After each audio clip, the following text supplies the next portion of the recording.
everybody, and welcome to part 10 of What If Midoriya Had the Omnitrix. Yeah, another one bites the hiatus. This is gonna be the last part for a while because of my plans. A while ago when I started making these reboots, I made a schedule of how everything was gonna go. And, I mean, it doesn't have to go exactly as it, but in that plan, I decided to put both Spidey and Deku on break, giving time for new series. And that is what I will do. The next video will be a new series, and it should air on the 31st. But that's it for now.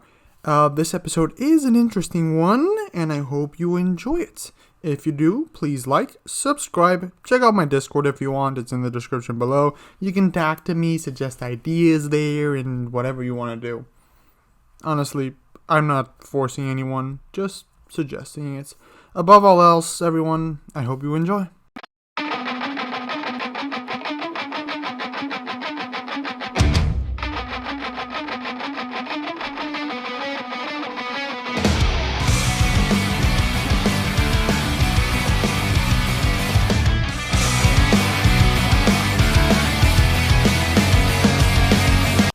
He did it! All his hard work paid off. After a day full of hardships, Midoriya managed to pass the exam and get his provisional hero license. Most of his class did so as well. Satisfied with the results, Midoriya returned to the dorms for the day, where he along with his class recovered from the hard day. The next day, after going through their morning routine, the students of Class 1A attended the assembly that kicked off the second semester. On the way, they bumped into Class 1B.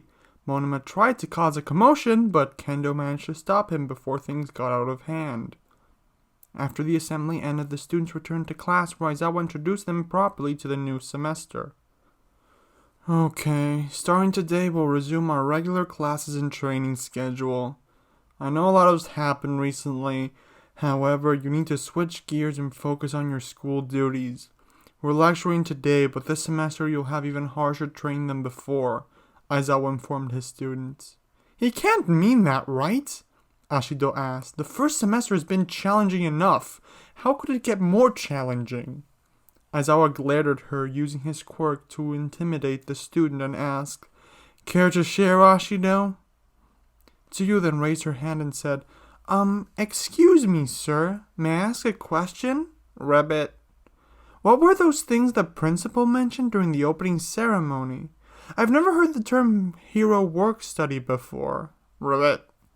She had a firm grasp of what was going on, but she kept wondering what that term could mean and in what context it had been used. I was planning on talking about those at a later date, but I guess telling you now is more logical. To put it simply, it's work outside of class. Like the internships you did at pro hero agencies before, only closer to the real thing. Aizawa calmly answered, addressing the questions of his students. Wait, then why did we work so hard during the festival? Ochako asked, screaming after a moment of pondering. She was moving her arms frantically. She worked her butt off during the sports festival. Why did she do that if this was a possibility? She has a point. If we have work studies, those who weren't scared of the sports festival still have career paths, Ida added. You'll be using your connections from the sports festival to secure work study. It's basic networking, Aizawa explained. He was once again answering the questions of his students in a calm fashion. He then started to explain how they worked in a bit more detail, informing the students that it's parallel to classwork and that it hasn't been decided if first years will be allowed to do them. Once the explanation finished, all his duties were done with, so he left the classroom, leaving present Mike to teach his English class. Days passed and Aizawa arranged for an introduction to hero work studies for his students. He stepped into the classroom. The moment he did, all his students returned to their seats. Morning. I know many of you were very curious about what the work studies entail, so I've arranged for some people who've experienced them firsthand to come and explain them to you, he said. I suggest you listen carefully as they explain how work studies differ from internships. The big three then stepped into the room, with Aizawa explaining exactly who they were. The class marveled at the students that stood at the top of UA, mumbling amongst themselves about how cool these people in front of them were. Get to it. Introduce yourselves briefly. Let's start with Amajiki, Aizawa ordered, turning to the big three. He didn't want to waste any time. The sooner this was over, the better. The members of the big three tried to introduce themselves, but Hamajiki was too nervous and Nejire too curious. Both of them ended up throwing the whole conversation off track. Mirio stepped up to the plate and got the explanation back on track. He suggested a demonstration instead, since he thought it was a better way to show the students than just telling them. So a fight between Class 1A and him was arranged. The students changed into their gym clothes and headed to Gym Gamma, the place where the battle would take place. Since they hadn't acquired their provisional hero licenses, both Baku and Todoroki opted out of the practice fight.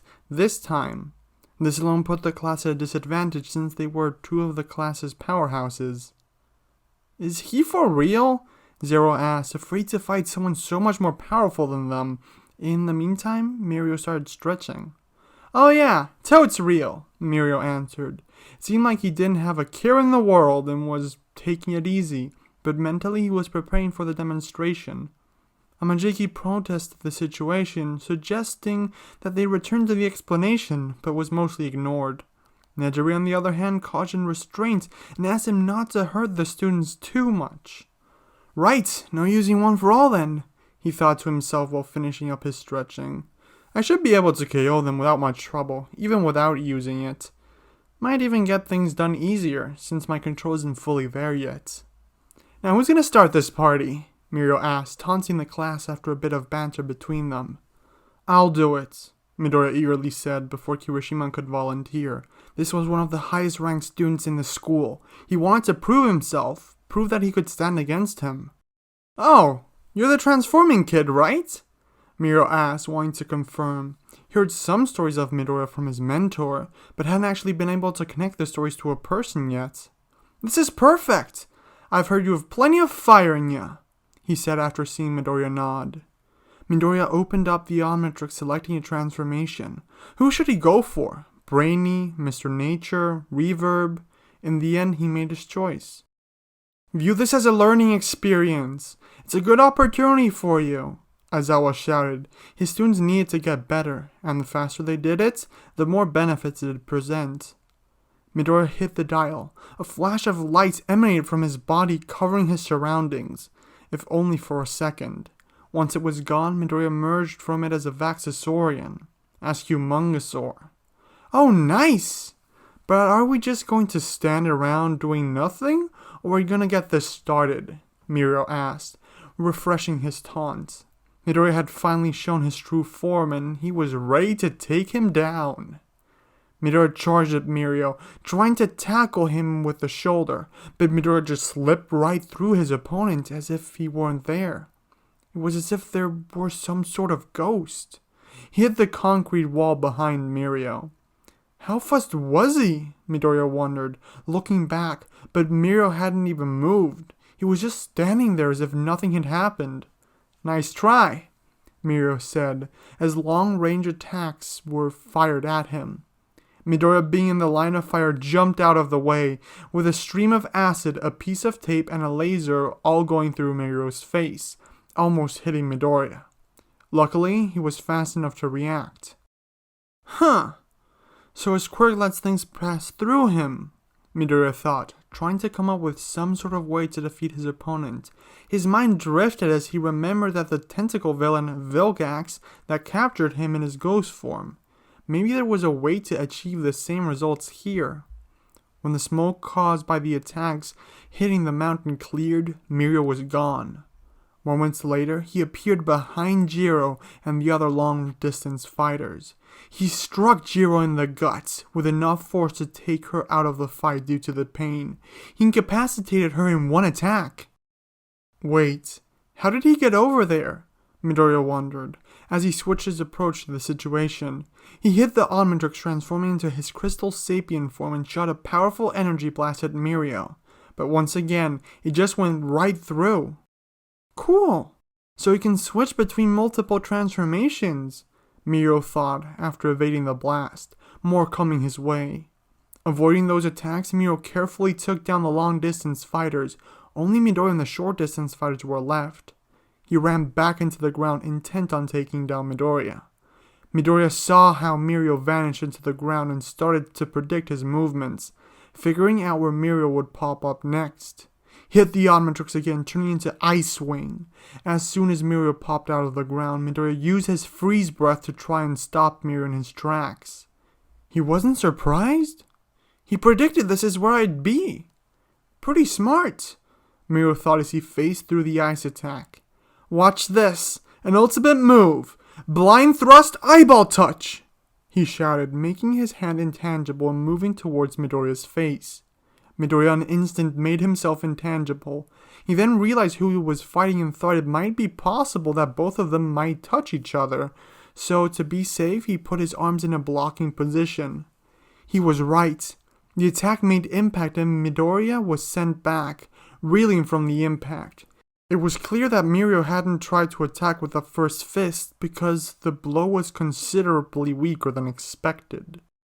That was weird, Miro commented to himself out loud. I was sure I used my quirk there. Midoriya wasn't a viable option to take down right now. Taking the others out first and saving Midoriya for last was likely the best course of action. Miro phased back into the ground, appearing right behind Kirishima and striking him down.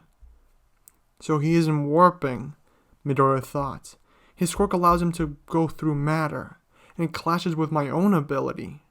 Still, if he wants to defeat me, he's gonna have to touch me, so I can just go with a transformation that can't be touched. Miro took down Kirishima, although he was a bit harder to take down than expected.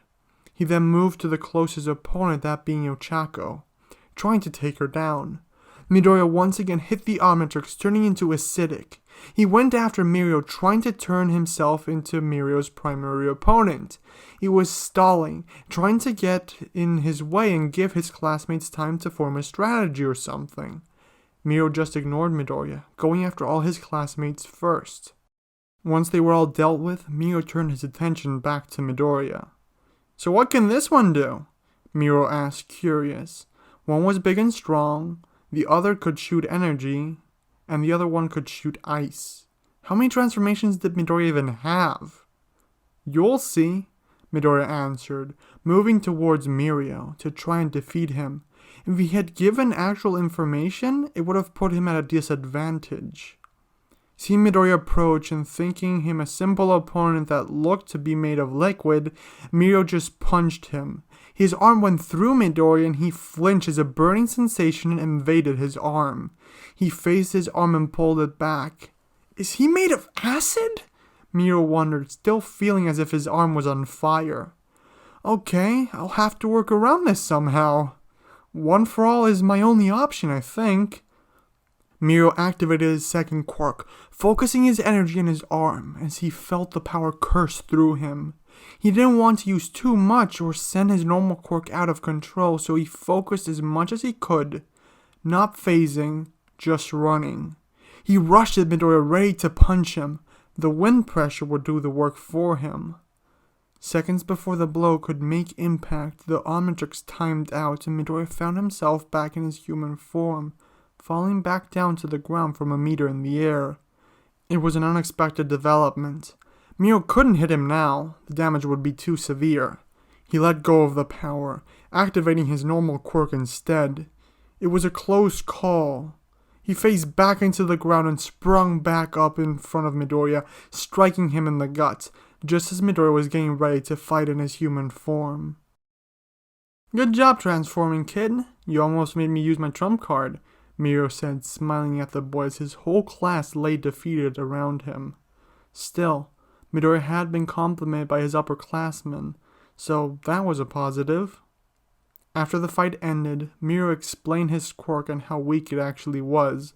He told class 1A how he managed to make it strong thanks to experience, which he acquired in his work study. The speech he gave ended up inspiring many of the students, even if he conveniently left out the part about one for all. The demonstration ended, so Nejire, Amajiki, and Mirio left, with Miro thinking about introducing Midoriya to Sir Nighteye. With such a powerful and versatile quirk, he had a lot of potential as a hero, especially if he could predict his opponent's moves. Days passed. Back in the Class 1A classroom, Aizawa informed his students that the school had allowed them to do hero work studies, if they so chose, but only if they did them under specific agencies with proven track records. The day after the announcement was a day off, which Midoriya spent studying and training. In the afternoon, he decided to hang out in the common area with his friends. He wondered where to do his work study, though. The plumbers were too unknown for UA to allow Midoriya to work with them, so he'd have to find an alternative solution. As they hung out, Aizawa walked into the room. He informed Tokoyami that he got an offer to do his work study with Hawks, an offer which Tokoyami promptly accepted. Also, Kirishima, apparently Amajiki from the Big Three wants to talk to you about something. Uraraka and Asui, you've got your own Big Three summons from Hado. And so do you, Midoriya. Miria wants to talk to you. You can all track them down sometime tomorrow or whatever. That's all for now, Aizawa informed, before leaving the students to their own devices. Amajiki? That's crazy! I wonder what he wants, Kirishima said. He really had no idea. It made little sense to him. Yeah, what business would Mirio have to talk to me? Midoriya added, confused as to the situation himself. Considering the timing, it could be about the work-study program. Ribbit, Tsuyu reasoned. If that was the case, then it could prove to be an interesting experience for all of them. No way! That'd be too good to be true, right? Ochako asked. I have to wait till tomorrow? Nope. I'm going over to the third-year dorms right now, Kirishima said impatiently. I don't think I can wait either, Ribbit, Tsuyu commented. Let's go with him. Yeah, Uraraka said. If you're all going, then I'll join you, Midoriya added, getting up from his seat and following his classmates. If Tsuyu was right, then it'd be a good step forward in his journey. Cool, man, but doesn't Togata live in a different dorm? Kirishima asked. Yes, he does, but most of the way is the same. Plus, going with friends is more enjoyable, Midoriya said with a smile. The group set off to the third-year dorms. After a few minutes of walking, Izuku noticed something. Ochako was wearing his jacket. Uraraka, isn't it kind of hot out here? Why are you wearing my old jacket? You see, Ochako started saying, forgetting about the other two that were with them. From her point of view, it was just Midoriya and her. It makes me feel good, like you're always with me even if you're far away. I don't know why though. She did not regret saying that, but when the realization hit that Tsuyu and Kirishima were there, and heard what she said hit her, she started blushing heavily, an action which Izuku was doing too. I think I know why, Ribbit, Tsuyu said, waiting for someone to ask her. Why Tsuyu? Izuku asked. I think she likes you, Ribbit, Tsuyu stated. Both Izuku and Ochako blushed so hard, their faces looked as red as Kirishima's hair. If making them blush was the objective, then the mission had been a success. Even though they were not very close to the third-year dorms, Izuku decided to activate the Omnitrix, turning into his aerophibian form. The moment the flash of light dissipated, he just flew away. I expected some reaction, Ribbit, but not this, Tsuyu commented. Ochako covered her face, making herself float on accident, while blushing heavily. You okay, Ochako? Ochako! Tsuyu asked, looking up only to see her friend floating away. I think you should help her down, Kirishima said while trying to hold in the laughter. The situation was so pure and in such a comedic way he could hardly contain himself. Ashido would have loved to see this. Once Midoriya arrived at the 3B dorms building, he asked for Mirio, but he wasn't there. Instead of meeting his upperclassmen there, Midoriya was directed to the teacher's lounge. Apparently Mirio was speaking with All Might or something. Wanting to get this all sorted out as soon as possible, Midoriya jogged to the main UA building. Hey, it's the transforming kid, Mirio said after Midoriya entered the room. Young Midoriya, it's you. I did not expect to see you. Come in, All Might said, seeing Midoriya at the other side of the door. Midoriya stiffly and nervously accepted the invitation. He may be in a different form, but that was still All Might, his favorite hero. He was invited him to sit with him and have some tea. I'm sorry to interrupt, but I was told that Miria wanted to talk to me, Midoriya commented after taking a moment to combat the nervousness. Come, take a seat, All Might suggested while pouring a cup of tea for Midoriya. Nervously, Midoriya sat on the couch next to Miria and accepted the cup of tea when All Might handed it to him. Silence filled the room. Young Midoriya, do you know why you're here? All Might asked, breaking the silence. I have some idea. I think it has something to do with the work-study program. But I don't understand why you're here, All Might, Midoriya answered. It's just a coincidence, but a fortunate one. Tell me, what do you know about Sir Nighteye, young Midoriya? All Might asked. Midoriya's face lit up as he started listing all the facts he knew about Nighteye and his agency. As expected, you know quite a lot, All Might said, interrupting Midoriya somewhere along the line. As I told you before, I see a lot of potential in you. So a couple weeks ago I mentioned you to him. He didn't give it much thought at the time, but when my protege Mirio mentioned you, he seemed to be interested. It took a couple moments for Midoriya to put the pieces together in his head. Wait, are you telling me that? Midoriya started asking. That Sir wants to meet with you and interview you for a position at his agency, Mirio completed, cutting off Midoriya. That's of course if you want to, young Midoriya, All Might added, smiling at the boy. Yes, absolutely! It'd be a great opportunity to learn under your old sidekick, All Might, Midoriya answered. He wasn't under All Might's direct tutelage, but this was close enough. Learning from someone who works so closely with a symbol of peace could prove very beneficial for him. Well, let's focus on the interview first, okay? Mirio asked while throwing Midoriya another smile. Sure, Midoriya said with an over-serious expression. Great, then talk to your teachers and tell me tomorrow when we can set this up, Mirio said. The kid had a great quirk and a great brain to use it with. With Sir's direction, he was sure that Midoriya would turn out great. After finishing his tea with his upperclassman and favorite teacher, Midoriya returned to the dorms. Days later, Mirio took Midoriya to meet with Sir Nighteye. They rode on a train for about an hour and then walked for a bit, arriving at the hero's agency in no time. Once there, Mirio started to guide Midoriya through the building, taking him to Sir Nightaye's office. I'm only here to introduce you. It's the best I can do. I wish I could do more though. From here on out, there's one crucial thing for you to do. You have to make him laugh. Then he'll totally approve of you, Mirio informed on their way over.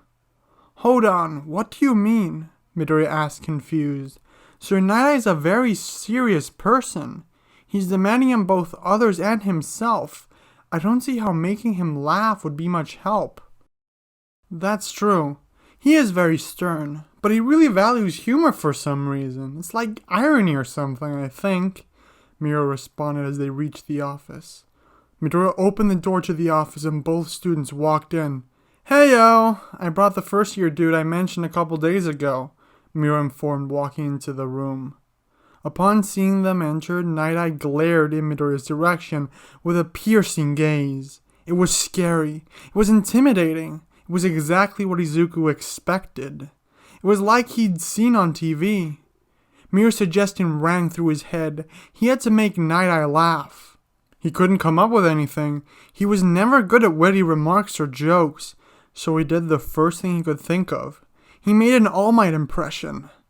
This fact enraged Nighteye, who was an avid fan of All Might.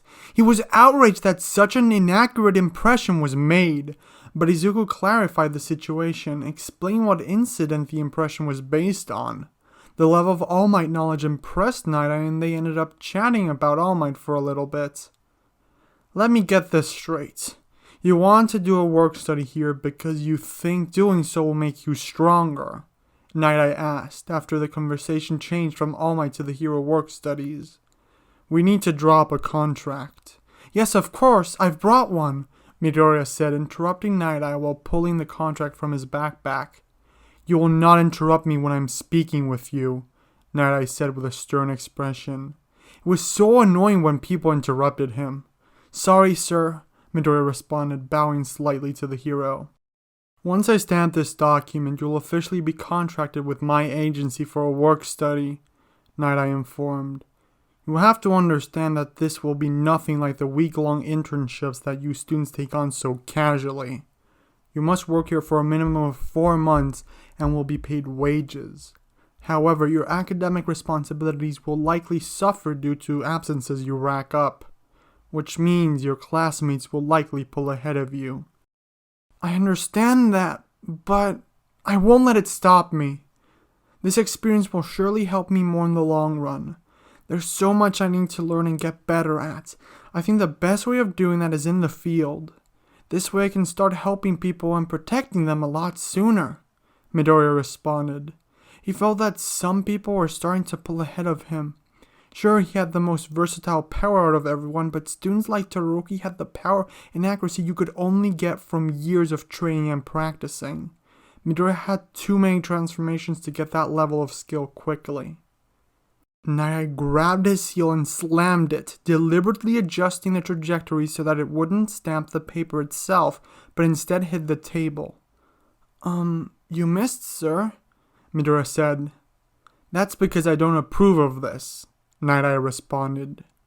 I don't understand. I thought All Might and Midoriya recommended me to you and that I'd get the workplace study, Izuku said. Had he been too arrogant? He had made an assumption he shouldn't have. That was a mistake he couldn't afford to make in the future. You think things will come so easy to you? Are you really so naive? Nighteye asked. You have to show your worth. Just words from All Might and Muriel tell me nothing of you, of who you are. This office already runs smoothly with 2 psychics and 1 work-study student. What need do I have to add you to our agency? How and what can you contribute to society? How can you be useful to others? If you want this position, no. If you want anyone to acknowledge you, then you must be able to answer these questions unequivocally. All Might showed his worth by using his power and humor. He brought hope to people who previously lived in fear. That's why people were so happy to acknowledge him. To show your worth, you must use actions, not words. Nighteye left a moment for the words to sink in. 3 minutes, he continued. You have 3 minutes to take the stamp from me. If you want to work as a hero under my guidance, then stamp the contract yourself. Wait, what? Midoriya asked, a confused expression plastered on his face. He wasn't sure of what was happening. I'm saying that I'm giving you a chance to show your worth. Make no mistake, this is only because All Might recommended you, Nighteye clarified. He then turned to his employee that was still in the room. Muriel, leave now. Go ask Bubble Girl for the details of your next patrol. Yes, sir, Muriel answered, leaving the room. During the 3 minutes, I'll take no offensive measures against you. You're welcome to attack me in any manner you desire. You needn't concern yourself with what happens to the room either. Just come at me with everything you've got and take the stamp, he said, further explaining the rules of the encounter. Nighteye's quirk is foresight, meaning he already knows every move I'm gonna make before I make it. The room doesn't even seem big enough for Humongousaur, so he's out of the question. My best bet is likely overwhelming him with numbers. Reaver's my best bet then, Midoriya thought, opening up the Omnitrix. The timer officially started. Midoriya transformed into a Sonorosian. So the transforming boy finally shows his true form, Nighteye commented while activating his quirk. I see you plan to overwhelm me with numbers. Too bad that won't work. Midoriya split up a couple times, creating numerous copies of himself. He jumped at Nighteye over and over, trying to take the stamp, but using the 13 copies of himself didn't seem to work. Just jumping to grab it won't do the trick. I have to strategize, he thought, trying to grab onto Nightaye's leg with a couple copies. But Nighteye, seeing the attack coming, avoided the attempts at restraint as well. Not a bad strategy, but you'll fail no matter what you try, Nighteye taunted. Midoriya prepared for a sonic attack, breathing in, but before he could unleash it, Nighteye moved out of the way, positioning the fight in such a way that Midoriya would hit himself. If I can't beat him with numbers, then I'll have to try another strategy, Midoriya said. He wasn't sure what to try, but he had an idea of something he could do. He transformed into an arachnid chimp. So, you have more up your sleeve than just one transformation. Still, I doubt this form will fare any better against me than the previous one, Nighteye taunted, trying to keep his opponent off balance. Midoriya kept a cool head and kept shooting webs at Nighteye, trying to capture him, but Nighteye kept evading, so he missed every time. After a while of trying, Midoriya realized that the job of a spider monkey was done, so he switched into his crystal sapien form. You've wasted a whole minute as the monkey, dirtying up my office without getting any closer to taking the stamp. I hope you'll do better as this one, since you only have a little over a minute left, Nighteye taunted again. So far he was unimpressed with how the boy was using his transformations. It was an amazing power, but was used in such an amateur way. The boy just kept attacking from the front. As Crystal, Midoriya started repeatedly shooting energy beams at Nighteye, but the hero just kept dodging them, seeing them coming from miles away. After dodging 7 blasts, he stepped on something. Something gooey. Something strange. Checkmate, Midoriya commented, smiling at himself. Now all he had to do was take the stamp. You may have trapped me, but that doesn't mean you've won, Nighteye responded. Midoriya transformed again, turning into Reverb. He multiplied a couple times and overwhelmed Nighteye with numbers. Nighteye wasn't allowed to fight back and he could barely dodge, so it was easy to climb up his arm and grab the stamp. 2 seconds left on the clock, Midoriya finally managed to take the seal and stamp his permission slip. So, he took advantage of the fact that I've only been looking a couple seconds ahead and set a trap for me. It seemed like all he was doing were direct attacks, but it was all an elaborate attempt to take the stamp, Nighteye thought, inspecting his office. Not only that, he managed to take the stamp while avoiding all the All Might memorabilia. This kid has got talent indeed. The 3 minutes are up. Hope I'm not interrupting, Mirio said, coming into the room with Bubble Girl, now wearing his hero costume. I'll take the boy, Mirio, Nighteye said. He may prove useful. Nighteye turned to Midoriya and continued speaking. Welcome to the Nighteye Agency. Prepare yourself for what's to come. The coming days won't be easy for you. The way he said it was so intimidating, paralyzing Midoriya with fear for a second. He was only snapped back into reality because the Omnitrix timed out from the rapid transformation. Having his form stamps, Midoriya went back to the dorms, having secured his hero work study. Meanwhile, light years away, on another planet, one called Galvin Prime. I've finally done it! Albedo said, holding up his replica Omnitrix, marveling at it. He was so proud of his accomplishment. The first thinker said it was impossible for him to make one on his own, but he did it! He'd proved him wrong! He was smarter than Azimuth! I have finally recreated the Omnitrix. After weeks of work and adjusting the designs, I finally shown Azimuth that he was wrong. That having a child be in control of it is a mistake. That someone with a sufficient intellect should be the one to operate this device. Although, testing the device is a crucial step as well, so I suppose that's my next step, he said to himself, pondering the implications. He had run simulations, done millions of small adjustments, and it was complete.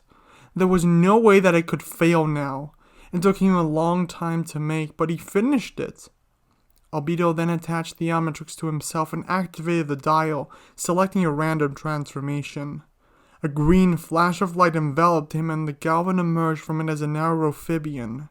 Eureka! The device works! But the question still stands, will it only work as an aerophibian, or does it actually have the capacity of turning one into every alien in the listed catalogs? He asked himself alone in the room. He hit the dial again, turning into a Sonorosian. Then he turned into a Methanosian, then a Necrophrygian. All the transformations seemed to work, which means the device is correctly calibrated, he said, setting the Omnitrix to turn him into his default form and activating it once again. Another flash of light emanated from the body. Once the light dissipated, he was left in a human form. He looked like Izuku Midoriya. "What is this?" he exclaimed, looking at his hands bewildered. Had he made a mistake? A miscalculation? No. His math was perfect. It had to be Azimuth's fault. There was little to gain in dwelling on how it happened.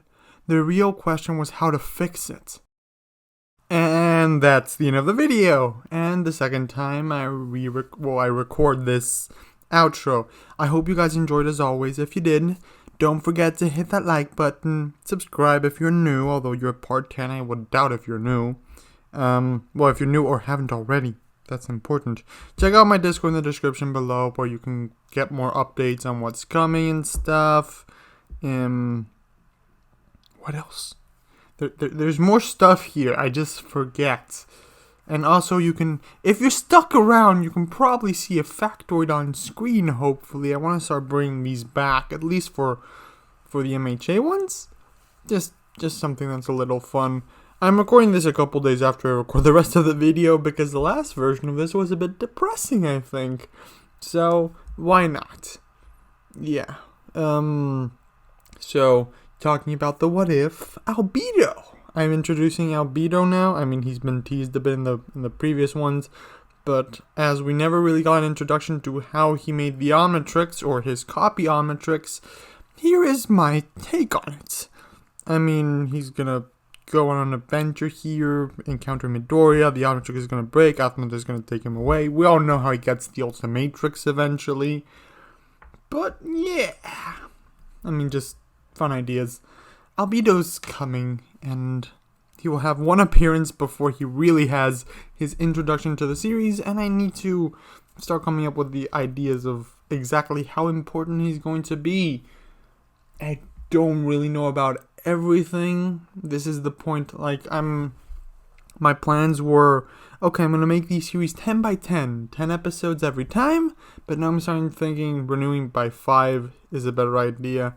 Still, now we're at a point where I can basically do whatever I want with the storyline. I mean, I know I have some idea of what I'm going to do next, but I still need to iron out the kinks of everything.